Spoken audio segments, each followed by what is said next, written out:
In the Obama Chronicle segment tonight, you don't get to be a presidential candidate without a lot of help. Barack Obama accumulated his power base in Chicago by allying himself with some very interesting characters, probably people you have never heard of.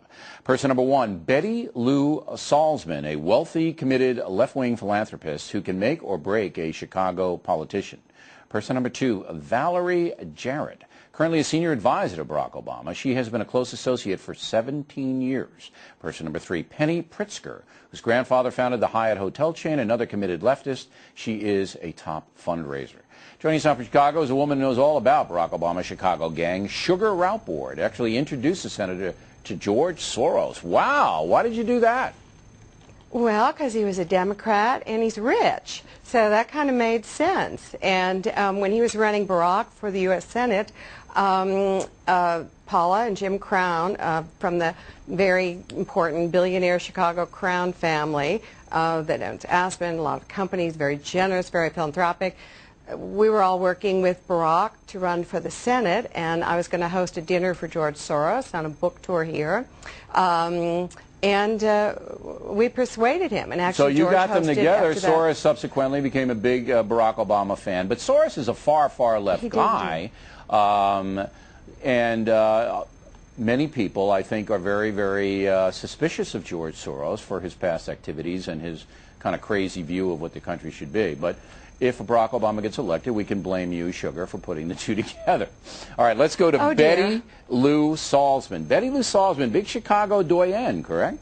Big Chicago doyenne, the daughter of Philip Klutznick, who was a Secretary of Commerce, who was a major developer. And Betty Lou, as we used to call them in my old Sarah Lawrence day, limousine liberals. Now we call them Lakeshore, after Lakeshore Drive, liberals. Okay, and Betty she's Lou loaded. started. And now Betty Lou Salzman, I understand, was the one who said to Barack Obama, you better oppose the Iraq War. You better come out and say you're against it. And this was way back in 2002. Is that correct?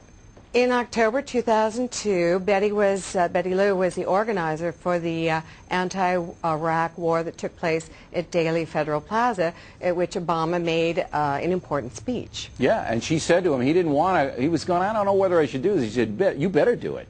And that's what I understand happened there. That's true, and by a lot of the things, and I don't think a lot of people know this, Obama does a lot by consensus. He listens very closely to this circle of people that you mentioned. Well, he listened to Betty Lou. Betty Lou told him to get out there, be against the Iraq War, and that's what happened. Not to say that the senator wasn't against it, but Betty Lou forced him to come out of the closet. Valerie Jarrett, I understand she's a very tough lady, and she travels with Senator Obama. And what else about her? She's scrappy. She's very scrappy. She is a lawyer. She actually hired Michelle Obama when she was working in Mayor Daley's office. She was actually born in Iran, where her father, an American, was doing medical work, and she remembers the days when her father was a doctor at Rush, and remembers stories of him having to come in the back door and decide he was coming in the front door because he was African American. And she is one scrappy person who they mention constantly could be his chief of staff. Yeah, she could be the White House chief of staff. Is she a very liberal woman, a pragmatic woman, what? Or she's a tough woman, and it's hard to tell. You know, when you're saying left, liberal.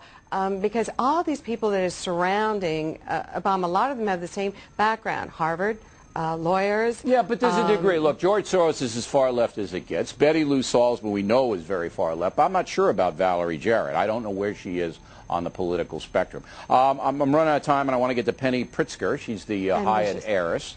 And that's right, extraordinarily gifted, she's the money talented lady, financially. Right? She's the money lady. She's the finance chair. But interesting enough, her brother, J.B. Pritzker, was the finance chair for Hillary simultaneously. So Democratic family just split like the Kennedys did. Now, I got to ask you about Michelle Obama, because Michelle Obama knows all of these women. Yes. And some viewers got mad at me the other day when I said, look, Michelle Obama sometimes comes across as a angry lady. You know her. I saw you do that. Yeah, yes. Was that fair? Was I off base? No, it's not angry. No? It's intense and focused.